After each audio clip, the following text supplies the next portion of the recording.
大家好，我係 Fely，今日我會同大家分享一本故事書，書名係《貓熊小湯匙和貓熊平底鍋》。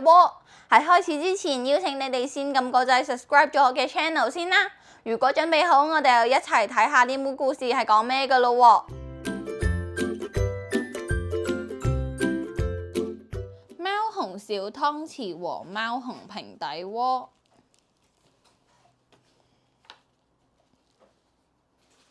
你哋睇呢間攀滿蘭藤植物嘅小房子就係古餐廳啦，而大熊阿古呢，就係呢間餐廳嘅廚師。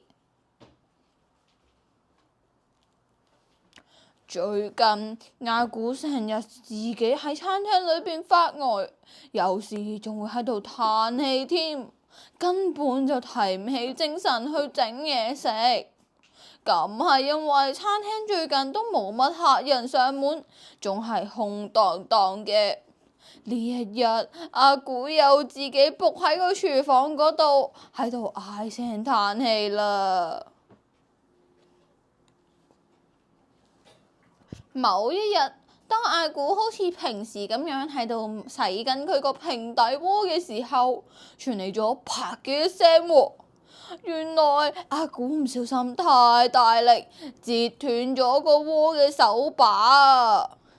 阿古好無奈，只好換好衫出去買一把新嘅平底鍋，因為呢一個係煮嘢食必備嘅用具嚟㗎。阿古走到最近嘅跳蚤市場，希望喺度可以揾到佢心儀嘅物品。當阿古四處咁樣睇緊嘅時候，突然聽到有人叫佢喎，一睇原來係熊貓爺爺嗌住佢啊！而熊貓爺爺仲遞咗一把平底鍋俾佢添啊！阿古見到嚇一大跳，佢根本就冇同人講過佢自己想要買一把新嘅平底鍋。但係老爺爺冇理佢喎，淨係開始喺度介紹呢把係熊貓平底鍋，兩片嘴唇呢啱啱好就可以夾住筷子，一睇我就知道呢個平底鍋非常適合你，所以我就將佢送俾你啦。阿古雖然覺得好奇怪，但又冇理由拒絕爺爺嘅好意，只好收好咗嗰個鍋，返到餐廳。冇諗到，當佢打開鍋蓋嘅嗰一刻，鍋裏面竟然企咗一隻小小嘅熊貓啊！阿古好驚奇咁樣問佢：你究竟係邊個啊？點解你會入咗嚟㗎？嗰隻小熊貓就開始自我介紹啦。我係小湯匙啊！我知你就係阿古廚師啦。今日我係特登嚟教你點樣開心咁整料理㗎。跟住小湯匙又對阿古講：請你按照平時嘅做法嚟整一份普通嘅漢堡扒啦。阿古聽到，即刻喺廚房攞出所需嘅材料。對於一個咁資深嘅廚師嚟講，整漢堡扒簡直係小菜一碟啊！好快，阿古就已經整好咗嗰個圓圓嘅肉排，準備要放入呢個熊貓平底鍋啦。小湯匙喺隔籬望住阿古嘅動作，就忍唔住稱讚佢啦。阿古，你真係整得好好啊！好啦，而家你快啲冚埋個蓋，跟我嚟念咒語啦！阿古聽到忍唔住側住頭問：吓，整嘢食仲要念咒語，得唔得㗎？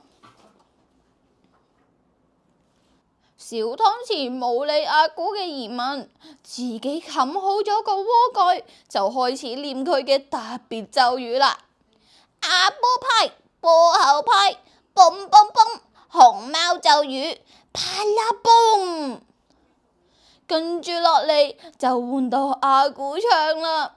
雖然阿古覺得好莫名其妙，但同時都覺得好有趣，就忍唔住跟住讀起嚟啦。當一切都完成之後，佢哋慢慢咁打開鍋蓋，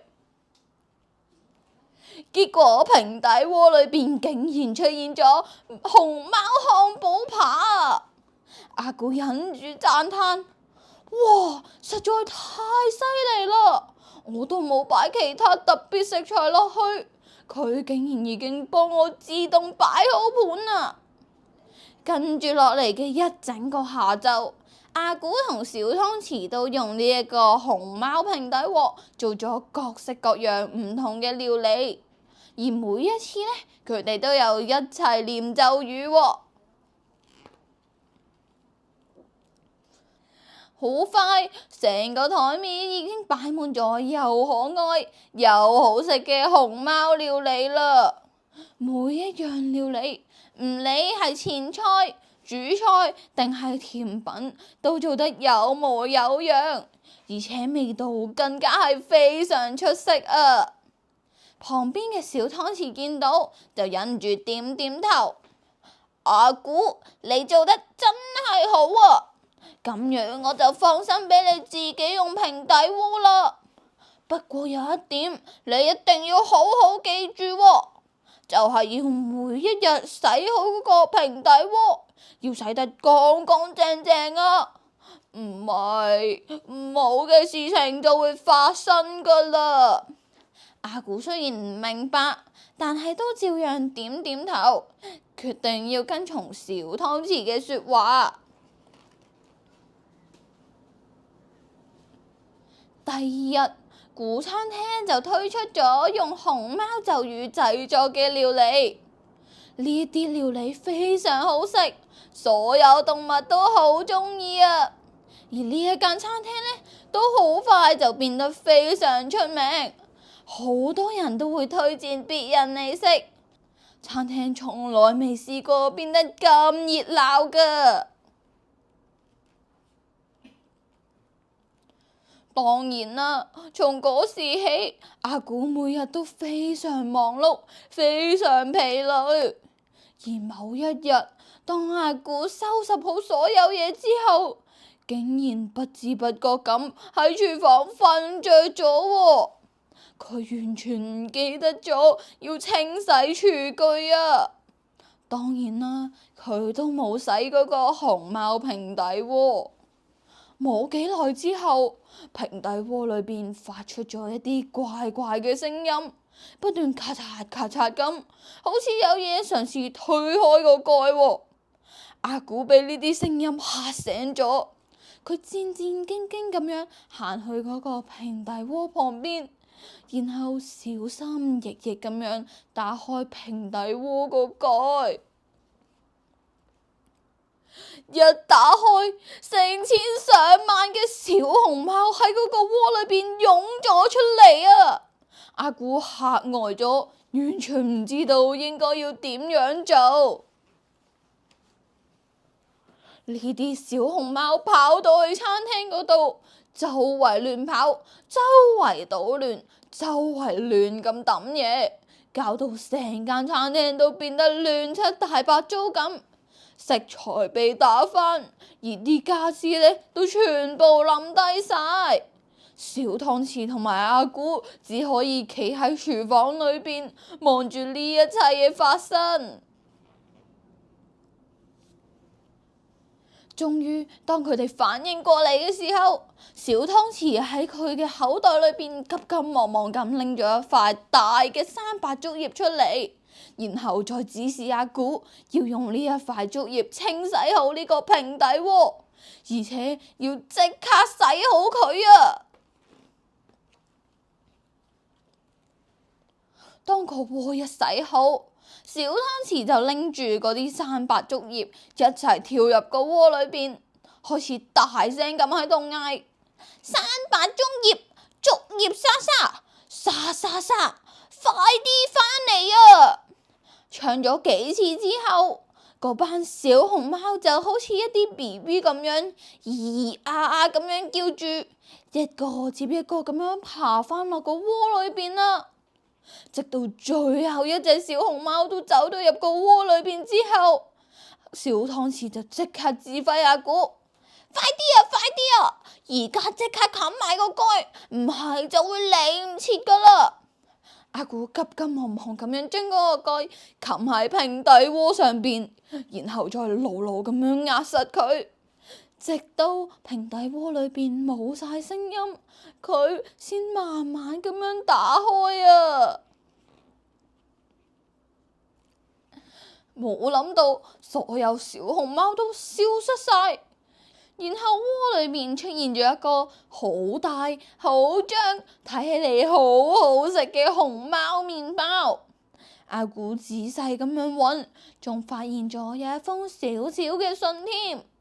嗰封信係小湯匙寫俾阿古嘅道別信，而信裏邊呢，小湯匙仲提及到客人們之所以成日嚟呢間餐廳，唔係因為中意熊貓平底鍋所整嘅料理，而係真心覺得阿古整嘅嘢食非常美味啊！阿古睇完呢封信，眼角忍唔住流起眼淚，仲細細聲咁樣講咗聲多謝添啊！從此以後，熊貓平底鍋就再冇出現過任何熊貓料理啦。不過客人到而家都仲係會成日嚟古餐廳嚟食阿古整嘅餸。到咗而家，阿古已經可以每日咁樣自己用熊貓平底鍋，用心開心嘅去做各式各樣嘅料理啦。而喺遠在天邊嘅小湯匙呢，見到呢一幕，佢都一定好開心啊！畢竟佢原本過嚟就係希望阿古可以學識開心咁樣整嘢食。咁今日呢本故事就講完啦，記住 like、share 同埋 subscribe 我嘅 channel， 有咩都喺下面留言話俾我知㗎。咁我哋下條片再見，拜拜。